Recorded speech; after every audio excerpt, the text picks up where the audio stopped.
ABG seneng sama kamu. Jangan cuma ngeliat karena fisiknya kamu atau karena kamu keren atau gimana, tapi tunjukkanlah satu karya. Enggak, sumpah aku kalau pertanyaan kayak gini nggak bisa jawab sih. Syukur Kayak- aja. Oh ya, Malu dia. sumpah aku Dia marah. kayak istilahnya kita mau sekaya apapun, mau sepunya power apapun ya kita tetap debu di alam semesta ini, jadi ya nggak ada gunanya sombong ini.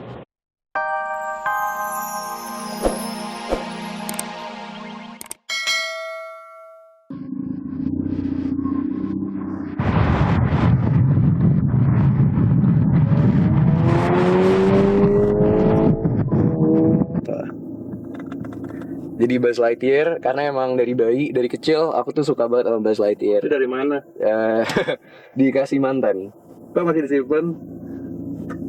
masih sayang. Bang masih sayang sama mantannya? Enggak, to infinity and beyond. Karena aku emang suka banget Buzz Lightyear dari kecil gitu. Jadi mau sengaja aku taruh. Gimana ya? Sekarang sih jalanin dulu aja sih. Kalau gimana ya, kalau kayaknya harus nggak bisa, susah sih kalau lepas dari ayah.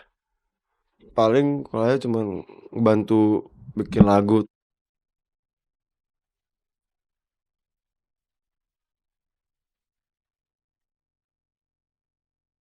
Nama Al-Ghazali atau lebih beken disapa Al memang tak perlu bersusah payah untuk menikmati masa mudanya. Di saat usianya belum genap 17 tahun, putra sulung pasangan musisi Ahmad Dhani dan Maya Estianty ini sudah bisa mencicipi nikmatnya semua kemewahan duniawi.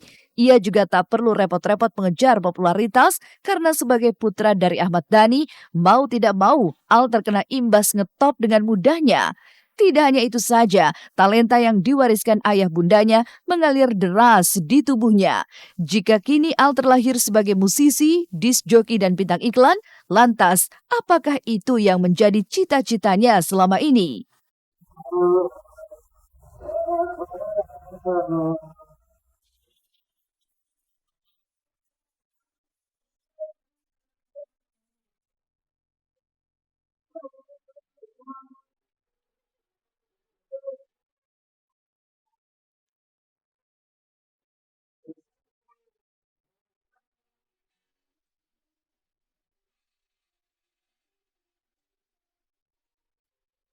Ada ke konser DJ paling besar di dunia. Itu target pertama. Pertama nggak kepikiran, nggak nyangka. Nggak, aku kalau nggak ada nama ayah juga nggak tahu bisa kayak gini apa enggak. Semua sih pasti dari ayah.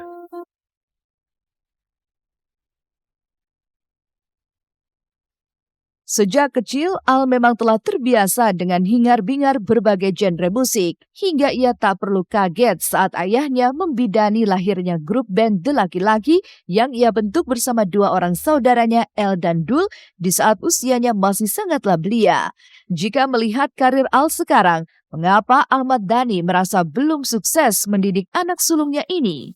Jadi sebenarnya kesuksesan digemari banyak orang atau itu kan bukan hasil didikan saya sih, karena itu memang karisma yang dikasih oleh Tuhan ya, kasih oleh Tuhan. Maksudnya bagaimana saya menciptakan laki-laki seperti Al yang berisi, nah itu tugas saya. Namanya raport itu kan yang belum bisa kita lihat sekarang kan, ya kan? Yang namanya raport saya sebagai orang tua berhasil atau tidak kan nanti, ya kan? Kalau sekarang terlalu dini untuk menilai apakah saya orang tua yang sukses atau tidak, ya kita lihat saya nanti depannya. Tapi sampai saat ini sih yang penting saya berhasil membuat anak laki-laki saya itu menjadi laki-laki yang benar. Itu yang paling penting itu. Beruntung bisa dibantu sama nama ayah sih. Tak bisa dipungkiri jika popularitas Al telah menyamai nama besar orang tuanya. Bahkan ada yang menyebut jika Al masuk dalam jajaran remaja pria yang paling banyak digandrungi para wanita saat ini. Dan tidak hanya Pevita Pierce dan Ariel Tatum yang digadang-gadang telah jatuh hati dengan Al, artis blasteran Jerman Indonesia Cinta Laura hingga penyanyi Agnes Monica pun rupanya dibuat bertekuk lutut tak berdaya. Lantas, benarkah banyaknya wanita di sekeliling Al membuatnya bingung harus memilih yang mana? Dan apa yang membuat Al kerap kesal dengan perlakuan penggemarnya? Kasih lihat. Lah, kasih lihat. Ngeselin tuh misalkan aku udah mau foto tapi tutup maksa kayak narik kencang itu kan ngeselin. Jadi ya he's a gentleman, he's a nice guy. Aku orangnya nggak terlalu banyak bergaul sama orang. Aku paling nggak bisa yang namanya pura-pura senang sama orang. Misalnya senang sama siapapun ya, cewek cowok, dan yang kayak tapi sebel gitu. Aku paling nggak bisa kayak gitu. Apa ya, baik, asik ya, apa ya, nggak sombong juga sih, dan itu paling. Kalau aku jujur selama ini kagum sama dia karena yang aku lihat terus bagaimana cara dia memperlakukan wanita.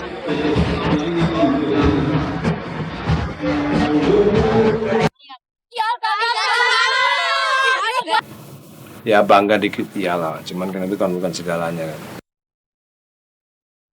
Anak merupakan anugerah juga membawa rejeki bagi orang tuanya. Dan seakan tak mau menyia-nyiakan kesempatan yang dimilikinya, adik kandung Kevin Aprilio, Tristan Juliano, yang juga sahabat dekat Al, tengah mencoba peruntungan sebagai disc jockey di balik embel-embel nama besar ADMS dan Memes. Jika kini Tristan mendadak ngetop, apakah Memes dan Adi tengah memanfaatkan tren soal anak selebritis yang ikut terjun di bidang yang sama?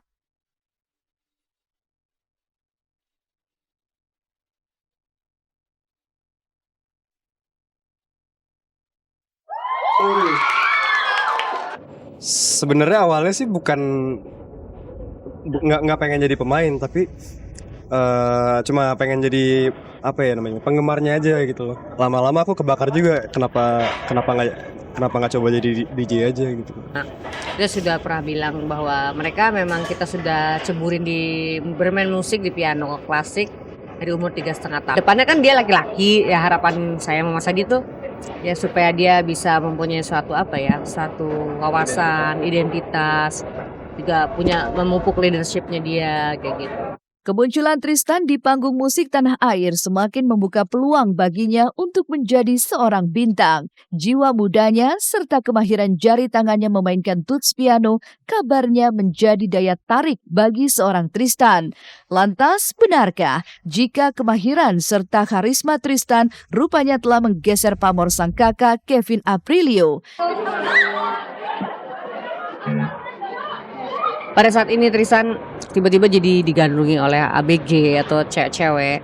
Sebenarnya sih nggak apa-apa. Dan juga kalau memang kamu udah digandrungi perempuan-perempuan atau ABG seneng sama kamu, jangan cuma ngeliat karena fisiknya kamu atau karena kamu keren atau gimana. Tapi tunjukkanlah satu karya. Langsung aku kalau pertanyaan kayak gini nggak bisa jawab sendiri. Syukur aja. Oh ya. Sumpah aku Dia marah. kayak istilahnya kita mau sekaya apapun, mau sepunya power apapun ya kita tetap debu di alam semesta ini, jadi ya nggak ada gunanya sombong.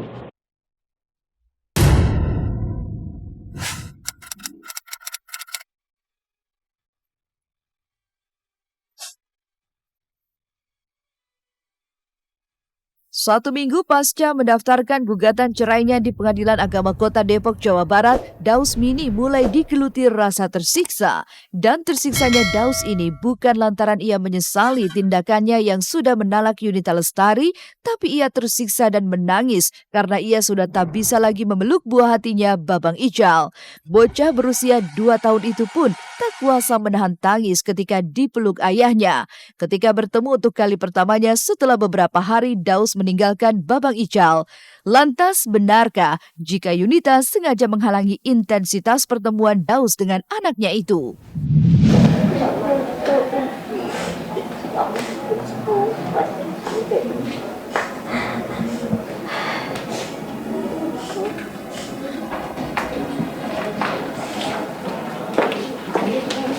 Kalau ngebahas masalah segala macamnya, hanya Daus dan Tuhan yang tahu lah gimana perasaan Daus, gimana hati Daus saat ini. Itu aja sih. Keberatan ya, kesian. Pertama kan kesian Babang gitu kan. Kita kan udah komitmen, kita udah berjanji gitu kan. Kondisinya kita nggak ada yang namanya tarik-menarik Babang gitu kan. Jadi kapanpun saya pengen ketemu Babang dan dimanapun itu harus ketemu. Nggak boleh istilahnya ditahan-tahan atau dilarang-larang. Ini lebih baik dibanding dia tetap bersama, dia melihat orang tuanya terus-terusan ribut, itu menurut